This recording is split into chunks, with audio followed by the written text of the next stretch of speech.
প্রিয় শিক্ষার্থীরা, data structure and algorithm সাবজেক্টের আজকের লেকচারে তোমাদের সবাইকে জানাচ্ছি স্বাগত। আজকে আমাদের নবম লেকচার, আর এই লেকচারে আমরা আলোচনা করব প্রথম অধ্যায়েরই সর্বশেষ টপিকস, বিভিন্ন ধরনের ডাটা অপারেশন অথবা ডাটা স্ট্রাকচারের মৌলিক অপারেশন। তো আমরা এখানে কথা না বাড়িয়ে সরাসরি আমাদের লেকচারটি শুরু করতেছি। তো আজকের আলোচনার মূল বিষয় হচ্ছে বিভিন্ন ধরনের ডাটা অপারেশন, আর এই সেম টপিক্সটাকে আমরা ডাটা স্ট্রাকচারের মৌলিক অপারেশনও বলতে পারি। তো ডাটা স্ট্রাকচারে প্রায় 6 ধরনের মৌলিক অপারেশন রয়েছে। তো আমরা আজকের লেকচারে এই 6 ধরনের মৌলিক অপারেশন নিয়ে বিস্তারিত আলোচনা করার চেষ্টা করব। তো লক্ষ্য করো, প্রথম অপারেশনই হচ্ছে ট্রাভার্জিং, অর্থাৎ ট্রাভার্জিং হচ্ছে ডাটা স্ট্রাকচারের একটি মৌলিক অপারেশন। তা আসলে এই ট্রাভার্জিং বলতে আমরা কি বুঝে থাকি, একটু সংজ্ঞাটা খেয়াল করো যে কোনো একটি রেকর্ডকে কেবলমাত্র একবার অ্যাক্সেস এবং প্রসেস করাকেই ট্রাভার্জিং বলে। তো আসলে এখানে ট্রাভার্জিং বলতে মূলত কোনো কিছুকে একবার করে ভিজিট করাকে বোঝানো হয়েছে। তো লক্ষ্য করো, কোনো একটি রেকর্ডকে শুধুমাত্র একবার অ্যাক্সেস এবং প্রসেস করাকে আমরা ট্রাভার্জিং বলি। তো বাস্তব একটা যদি এক্সাম্পল দেই তাহলে হয়তোবা জিনিসটা আরও বেশি মনে থাকবে। ধরো তোমাকে বলা হলো যে তুমি টাঙ্গাইল থেকে ঢাকার উদ্দেশ্যে রওনা হও। তো তুমি যখন টাঙ্গাইল থেকে ঢাকা যাবা তখন কিন্তু অবশ্যই মির্জাপুর পাস করে যাইতে হবে, কিন্তু এই মির্জাপুরকে কিন্তু তুমি দুইবার ভিজিট করবা না, অনলি কিন্তু একবারই ভিজিট করবা। এরকমই যে কোনো একটা রেকর্ডকে শুধুমাত্র একবার অ্যাক্সেস এবং একবার প্রসেস করাকে আমরা ট্রাভার্জিং বলে থাকি। তো ডাটা স্ট্রাকচারের আরেকটি গুরুত্বপূর্ণ মৌলিক অপারেশন হচ্ছে সার্চিং। আসলে সার্চিং বলতে কোনো কিছুকে খুঁজে বের করা বোঝানো হয়। তো আমরা কিন্তু সবাই এই সার্চিংয়ের বাংলা অর্থটা জানি।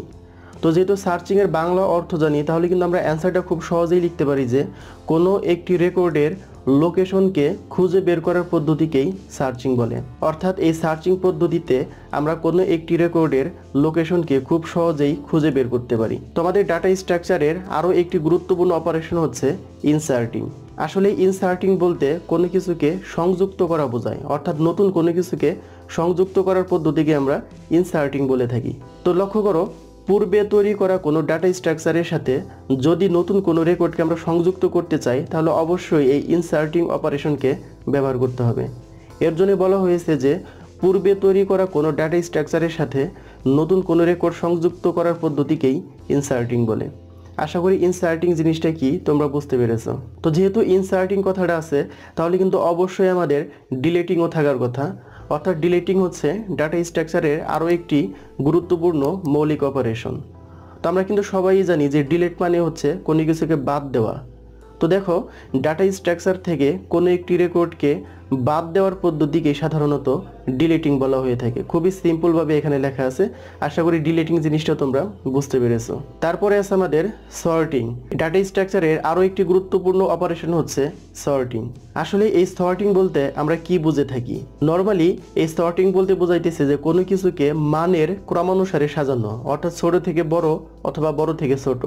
তো এই ছোট থেকে বড় ক্রমানুসারে সাজানো অথবা বড় থেকে ছোট ক্রমানুসারে সাজানোর পদ্ধতিকেই সাধারণত সর্টিং বলা হয়ে থাকে। তো লক্ষ্য করো, এখানে কিন্তু অ্যান্সারটা লেখাই আছে যে ডাটা সমূহকে মানের ক্রমানুসারে সাজানোর কৌশলকেই সর্টিং বলে। সর্বশেষ আমাদের একটি অপারেশন আছে, সেটি হচ্ছে মার্জিং। এই মার্জিংও ডাটা স্ট্রাকচারের একটি মৌলিক অপারেশন। আসলে মার্জিং বলতে আমরা কি বুঝি? তোমরা যারা মাইক্রোসফট অফিস ওয়ার্ডে বিভিন্ন টেবিল নিয়ে কাজ করো বা বিভিন্ন টেবিল তৈরি করো, কোনো ক্ষেত্রে একটু লক্ষ্য করবা যে দুইটা কলামকে একত্রে সংযুক্ত করার প্রয়োজন হয়। অর্থাৎ দুইটা কলামকে যদি আমরা একত্রে সংযুক্ত করতে চাই তাহলে কিন্তু দুই কলামের মাঝখানে যে দাগটা থাকে সেই দাগটাকে কিন্তু আমাদের কেটে দিতে হয়। তো এই যে দুই কলামের মাঝখানের দাগটাকে আমরা কেটে একসাথে সংযুক্ত করলাম, এই পদ্ধতিকেই বলে আমরা সাধারণত মার্জিং। আবার একটু লক্ষ্য করো, ধরো তুমি মাইক্রোসফট অফিস ওয়ার্ডে একটি টেবিল তৈরি করতেছো। তো কোনো একটি কারণে তোমার পাশাপাশি দুইটি কলামকে একসাথে একটি কলামে রূপান্তর করার প্রয়োজন। তো এই যে দুইটি কলামের মাঝখান দিয়ে যে দাগটা আছে সেই দাগটাকে কেটে যখন আমরা দুইটি কলামকে একত্রে সংযুক্ত করব, সেই একত্রে সংযুক্ত করার প্রক্রিয়াকে বলবো আমরা মার্জিং। তো দেখো অ্যান্সারটা লেখা আছে যে দুইটি ভিন্ন ভিন্ন রেকর্ডকে একত্রিত করার পদ্ধতিকেই মার্জিং বলে। আশা করতেছি এই 6 ধরনের মৌলিক অপারেশন নিয়ে তোমাদের আর কোনো প্রবলেম হবে না, এবং কি এই প্রশ্নটাও অনেক গুরুত্বপূর্ণ একটি প্রশ্ন, যেটি সাধারণত রচনামূলক প্রশ্ন হিসেবেও আসতে পারে। তো এই প্রশ্নটা কয়েকভাবে পরীক্ষায় আসতে পারে। একটু লক্ষ্য করো, ডাটা স্ট্রাকচারের অপারেশন সংক্ষেপে আলোচনা করো, অথবা ডাটা স্ট্রাকচারের মৌলিক অপারেশনগুলোর বর্ণনা দাও। সাধারণত এইভাবেই কোশ্চেনটা বেশি এসে থাকে, এর জন্য আমি ডান পাশে 3 স্টার দিয়ে রাখছি। তো লক্ষ্য করো, এই কোশ্চেনটা আরেকভাবে তোমাকে বলতে পারে যে ডাটা স্ট্রাকচারে কি কি অপারেশন হয় বর্ণনা করো। তো আমরা কিন্তু এখন জানি যে ডাটা স্ট্রাকচারে মোট 6 ধরনের মৌলিক অপারেশন আছে, তো সেগুলোর বর্ণনা লিখলেই হয়ে যাবে।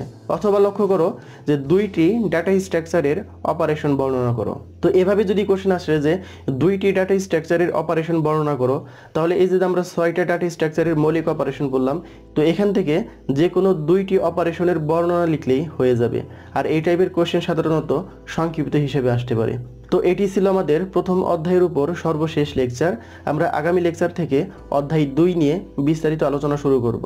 তো আগামী লেকচার দেখার আমন্ত্রণ জানিয়ে আজকে এখানে বিদায় নিচ্ছি। আল্লাহ হাফেজ।